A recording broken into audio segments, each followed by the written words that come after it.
Hello friends, स्वागत है आपका हमारे YouTube channel study smart IQ में। और मैं हूं सबा परवीन। और आज हम फिर पढ़ने जा रहे हैं एसएससी एमटीए 2025 के लिए जीके जीएस की क्लास, जिसमें हम डिस्कस कर रहे हैं प्रीवियस ईयर क्वेश्चंस। और ये हमारी क्लास 78 है। इससे पहले हम 77 क्लासेस से कर चुके हैं। और आज इस क्लास में हम पढ़ने वाले हैं 4 मई 2023 शिफ्ट 1 के जीके जीएस की previous year questions. So I hope आपको ये वीडियो पसंद आती हो। और ऐसे ही वीडियो देखने के लिए हमारे चैनल को लाइक करें, शेयर करें, सब्सक्राइब करें एंड हाइप करें। हाइप करना ना भूलें। तो चलिए स्टार्ट करते हैं आज की क्लास। सो फर्स्ट है, स्वामी विवेकानंद के आध्यात्मिक गुरु कौन थे? नरेंद्र दत्त, गोपाल कृष्ण गोखले, आचार्य नरेंद्र देव या राम कृष्ण परमहंस। स्वामी विवेकानंद के आध्यात्मिक गुरु कौन थे? तो स्वामी विवेकानंद आध्यात्मिक गुरु थे Ram Krishna Paramhansa. Right answer option D, Ram Krishna Paramhansa. ये स्वामी विवेकानंद के आध्यात्मिक गुरु थे। ठीक है।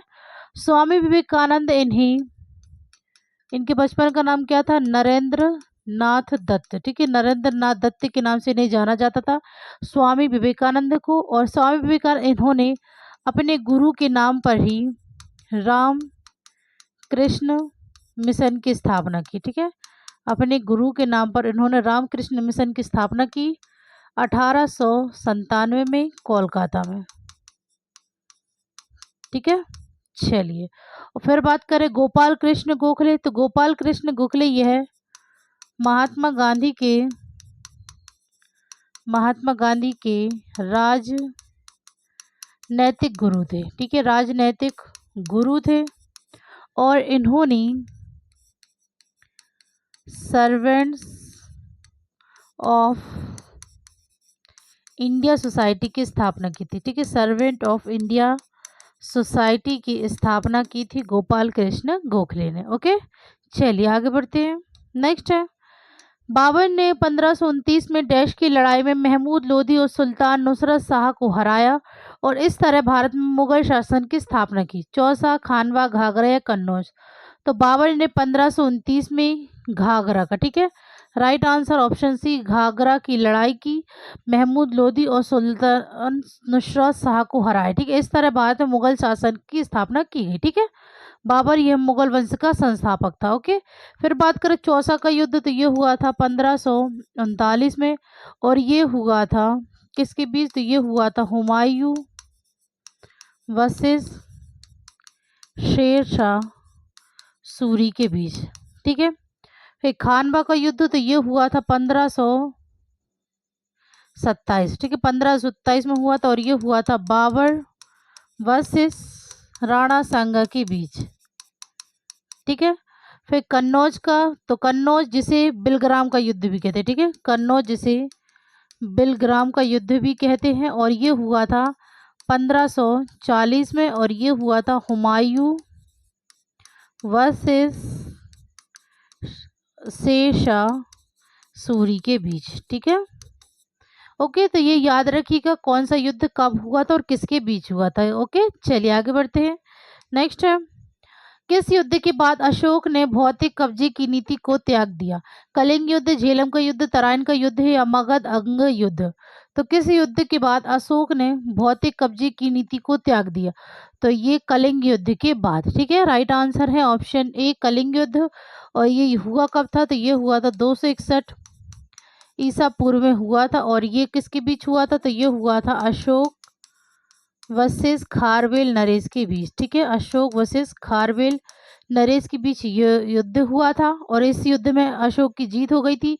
इस युद्ध में कई ज़्यादा खून खराबा होने के कारण अशोक का हृदय परिवर्तित हो गया था, जिसके कारण इसने बौद्ध धर्म को अपना लिया था। ओके, फिर बात करें झेलम का युद्ध कब हुआ था?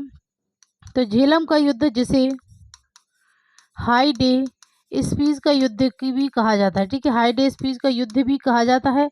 और ये हुआ था पोरस वर्सेस सिकंदर के बीच हुआ था। ठीक है, और ये कब हुआ था? तो ये हुआ था 326 ईसा पूर्व में ये युद्ध हुआ था। ठीक है, पोरस और सिकंदर के बीच हाई डे स्पीच का युद्ध है। ठीक है, फिर बात करें तराइन का युद्ध, तो तराइन का युद्ध 2 बार हुआ। ठीक है ना, प्रथम तराइन का युद्ध 1191 में और द्वितीय हुआ था 1192 में। और ये दोनों युद्ध हुए थे मोहम्मद गौरी वर्सेस पृथ्वीराज चौहान के बीच, ठीक है। मोहम्मद गौरी और पृथ्वीराज चौहान के बीच ये युद्ध हुआ था, तराइन के दोनों युद्ध, ठीक है। फिर मगध अंग युद्ध, तो ये है 544 ईसा पूर्व से 492 ईसा पूर्व तक चला था, ठीक है। 544 ईसा से पूर्व से 492 ईसा पूर्व तक चला था मगध अंग युद्ध। ओके, चलिए आगे बढ़ते हैं। नेक्स्ट है आगरा का किला 16वीं शताब्दी में डैश द्वारा निर्मित लोकप्रिय मुगल स्मारकों में से एक है। शाहजहां, अकबर, हुमायूं या बाबर। तो आगरा का किला ये किसके द्वारा निर्मित किया गया लोकप्रिय मुगल स्मारकों में से एक है, तो यह निर्मित किया गया है अकबर द्वारा। Right answer option B Akbar, ठीक है। अकबर के बारे में बात करें तो यह एक मुगल बादशाह था और ये हुमायूं का बेटा था, ठीक है। अकबर ये हुमायूं का बेटा था। अकबर इसने दीन-ए इलाही धर्म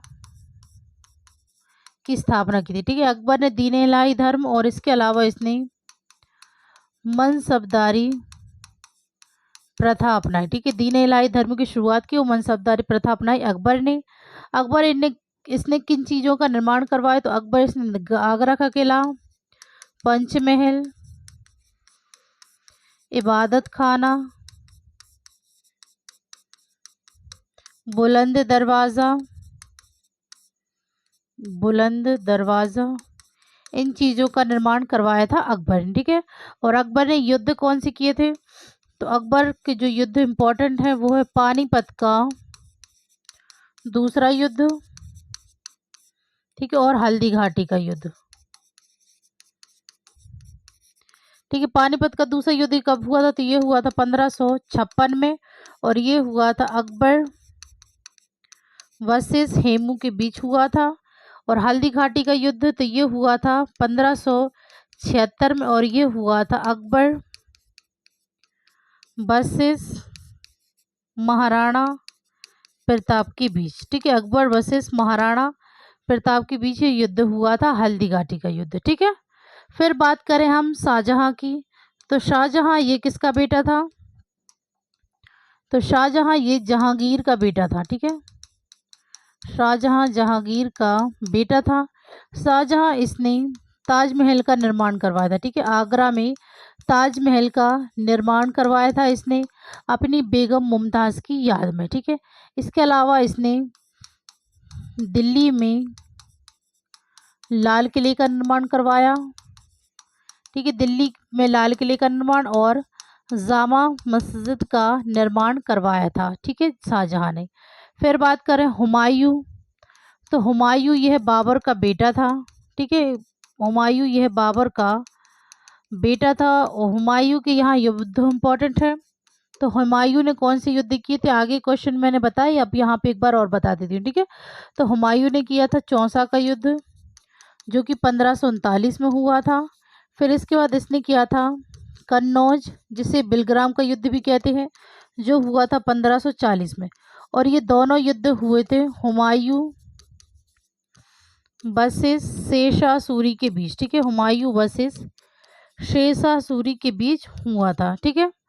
और इसके बाद सरहिंद का युद्ध हुआ था, तो ये हुआ था 1555 में और ये हुमायूं वर्सेस सिकंदर शाह सूरी के बीच हुआ था, ठीक है। सिकंदर शाह सूरी के बीच हुआ था। ओके, फिर बात करें हम बाबर की, ठीक है।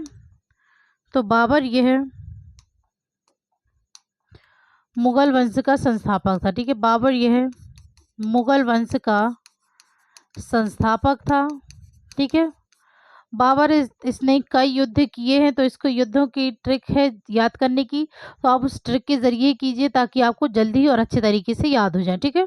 तो हम बाबर के युद्धों की ट्रिक जानते हैं, ठीक है। तो इसकी युद्धों की ट्रिक है पानी पिया, खाना खाया, चांद देखा, घर गया, मर गया।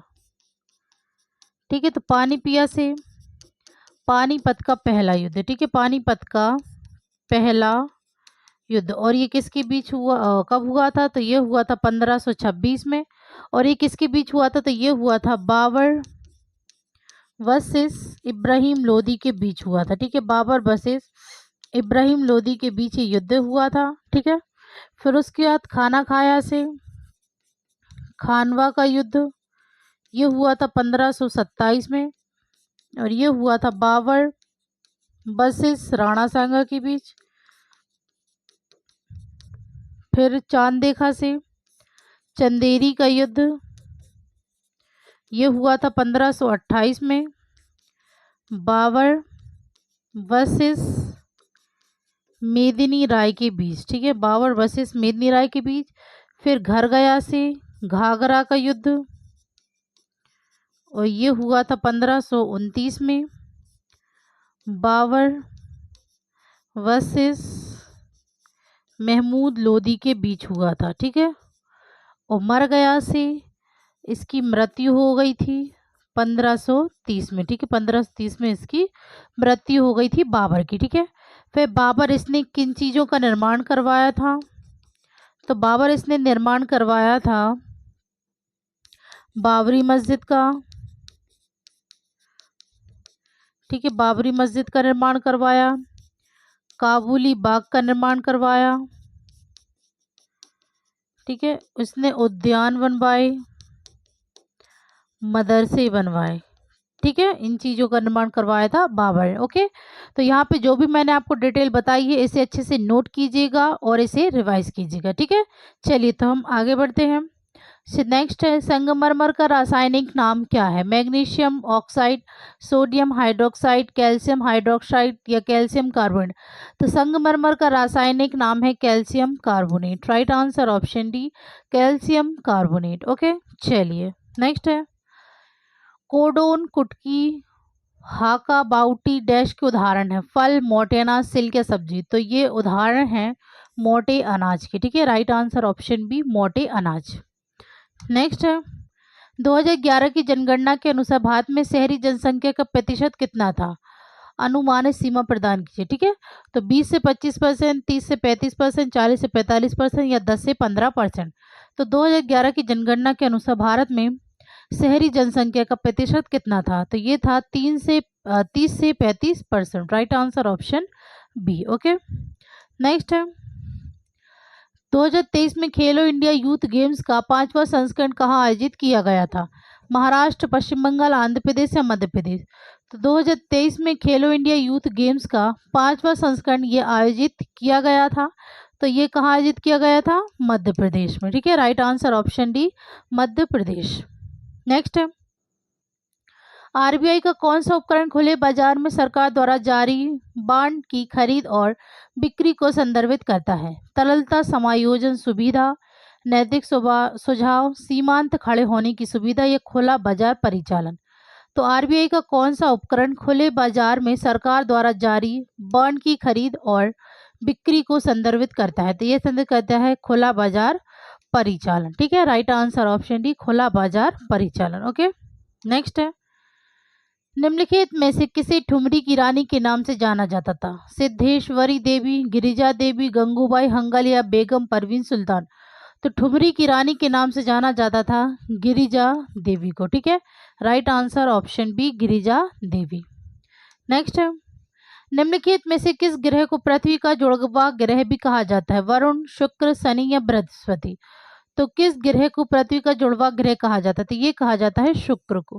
राइट आंसर ऑप्शन बी, शुक्र। नेक्स्ट है, निम्नलिखित में से किस रसायन का उपयोग कीटाणुनाशक के रूप में पानी को शुद्ध करने के लिए किया जाता है? क्लोरीन, एथेनॉल, फास्फोरस या टेफ्लॉन? तो किस रसायन का उपयोग कीटाणुनाशक के रूप में पानी को शुद्ध करने के लिए किया जाता है? तो ये किया जाता है क्लोरीन का यूज, ठीक है। Right answer option A, chlorine.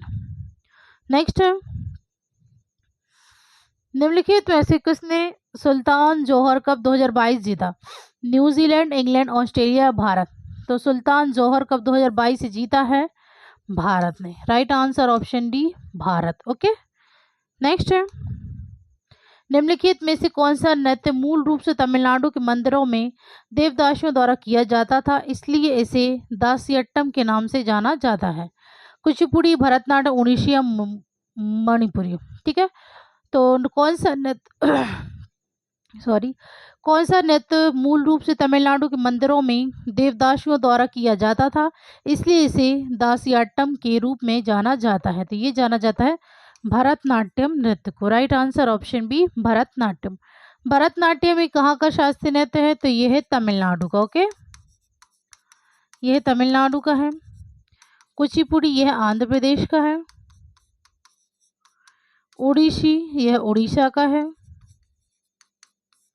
और मणिपुरी यह मणिपुर का है। ओके, चलिए आगे बढ़ते हैं। नेक्स्ट है, प्रधानमंत्री ग्रामोदय योजना डैश में शुरू की गई थी? 2000, 2010, 2005 या 1998? तो प्रधानमंत्री ग्रामोदय योजना ये शुरू की गई थी 2000 में। Right answer option A, 2000। Okay, next है, संविधान सभा का गठन कैबिनेट मिशन की सिफारिश पर किया गया था, जिसने डैश में भारत का दौरा किया था? 1962, 1959, 1952 या 1946? तो संविधान सभा का गठन कैबिनेट मिशन की सिफारिश पर किया गया था, जिसने डैश में भारत का दौरा किया? तो ये किया था 1946 में भारत का दौरा। Right answer option D, 1946। Next है, प्रतिस्पर्धा विधेयक 2022 का उद्देश्य लेन देन के मूल्य के आधार पर विलय और अधिग्रहण को विनियमित करना है और कहता है कि यह रुपए से अधिक के लेन देन मूल्य से संबंधित है। 2000 करोड़ के लिए भारतीय प्रतिस्पर्धा आयोग की मंजूरी की आवश्यकता होगी। तेजी से मंजूरी के लिए प्रस्तावित लास यह भी कहता है कि सीसीआई के लिए ऐसे लेन देन पर आदेश पारित करने की समय सीमा 210 दिनों से कम होकर डैश दिन हो जाएगी? 175, 120, 200 या 150? तो 210 दिनों से कम होकर 150 हो जाएगी। Right answer option D, 150। Next है, निम्नलिखित में से किस अधिनियम ने द्वैत शासन की शुरुआत की, यानी कि 2 का नियम, जिसका अर्थ है कार्यकारी पार्षद और लोकप्रिय मंत्री? चार्टर अधिनियम 1813, भारत सरकार अधिनियम 1858, मॉन्टेग्यू चेम्सफोर्ड सुधार यानी कि भारत सरकार अधिनियम 1919 या भारतीय परिषद अधिनियम 1861? ठीक है, तो किस अधिनियम ने द्वैत शासन की शुरुआत की? ठीक है, जिसका अर्थ है कार्यकारी पार्षद और लोकप्रिय मंत्री? तो इसका राइट आंसर होगा ऑप्शन सी, मॉन्टेग्यू चेम्सफोर्ड सुधार 1919। ठीक है, भारत सरकार अधिनियम 1919। नेक्स्ट है, निर्माता राशि आनंद द्वारा प्रसिद्ध सितारा देवी की 101वीं जयंती पर उनकी बायोपिक की घोषणा की गई है। सितारा देवी एक मान्यता प्राप्त डैश नृत्यांगना थी? कथक, ओडिसी, कथकली या कुचिपुड़ी? तो सितारा देवी एक मान्यता प्राप्त कथक नृत्यांगना थी। Right answer option A, Kathak. Kathak ये कहाँ का शास्त्रीय नृत्य है? तो ये है उत्तर प्रदेश का। ओडिसी ये है उड़ीसा का। कथकली ये है केरल का। और कुचिपुड़ी तो ये है आंध्र प्रदेश का। ओके, चलिए आगे बढ़ते हैं। नेक्स्ट है, भारत में उगाड़ी त्योहार डैश मनाया जाता है? प्रथम वर्षा, नए वर्ष का प्रारंभ, कटाई का मौसम या मानसून का मौसम? तो भारत में उगाड़ी त्योहार मनाया जाता है नए वर्ष का प्रारंभ। राइट आंसर ऑप्शन बी, नए वर्ष का प्रारंभ। ओके, नेक्स्ट है, बालानोगलोसस पशु साम्राज्य की निम्नलिखित में से किस संघ से संबंधित है? हेमिकार्डेटा, आर्थ्रोपोडा, एकाइनोड, मेटा या मोलस्का? तो बालानोगलोसस पशु साम्राज्य के किस संघ से संबंधित है? तो ये संबंधित है हेमिकार्डेटा से। ठीक है, right answer option A, Hemichordata. Okay, चलिए नेक्स्ट है, कावास थर्मल पावर स्टेशन निम्नलिखित में से किस राज्य में स्थित है? गुजरात, महाराष्ट्र, पश्चिम बंगाल या राजस्थान? तो कावास थर्मल पावर स्टेशन यह स्थित है गुजरात में। Right answer option A, Gujarat. Okay, next है, निम्नलिखित में से कौन सा भारत के संविधान में संघ सूची का विषय है? शराब, सामाजिक नियोजन, प्रत्यर्पण या बॉयलर? तो भारत के संविधान में संघ सूची का विषय है प्रत्यर्पण। Right answer option C. Okay, next है, उपन्यास the palace of illusions dash द्वारा लिखा गया है? किरण देसाई, अमित त्रिपाठी, इंदु सुंदरेशन या चित्रा बनर्जी देवाकृनी। तो उपन्यास द पैलेस ऑफ इल्यूजन्स, ठीक है, ये लिखा गया है चित्रा बनर्जी दिव्याकृनी के द्वारा। Right answer option D, Chitra Banerjee Divakaruni. फिर किरण देसाई का उपन्यास तो इनका है द इनहेरिटेंस ऑफ लॉस, ठीक है।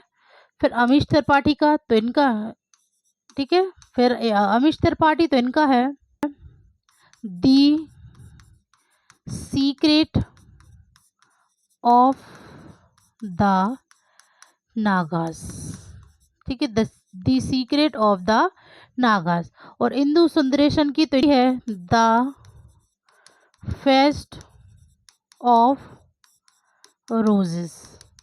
ओके, चलिए आगे बढ़ते हैं। नेक्स्ट है, केंद्रीय वित्त मंत्री निर्मला सीतारमण ने 2022 में घोषणा की कि वह डैश प्लेटफॉर्म लॉन्च करेंगी जो ओरिएंटल और दक्षिण एशियाई अध्ययन के लिए एक ऑनलाइन शिक्षण मंच है। भारत विद्या, हर घर विद्या, विद्या विद्या मेरा अधिकार। तो केंद्रीय मंत्री निर्मला सीतारमण ने 2022 में घोषणा की कि वह भारत विद्या प्लेटफॉर्म लॉन्च करेंगी जो ओरिएंटल और दक्षिण एशियाई अध्ययन के लिए एक ऑनलाइन शिक्षण मंच है। तो राइट आंसर है option A, Bharat Vidya. Okay, तो ये थे आज के हमारे क्वेश्चंस। सो आई होप आपको ये वीडियो पसंद आई हो, और ऐसी ही वीडियो देखने के लिए हमारे चैनल को लाइक करें, शेयर करें और सब्सक्राइब करना ना भूलें। तो मिलते हैं आपसे कल अगली वीडियो में, तब तक के लिए good luck and goodbye. Thank you.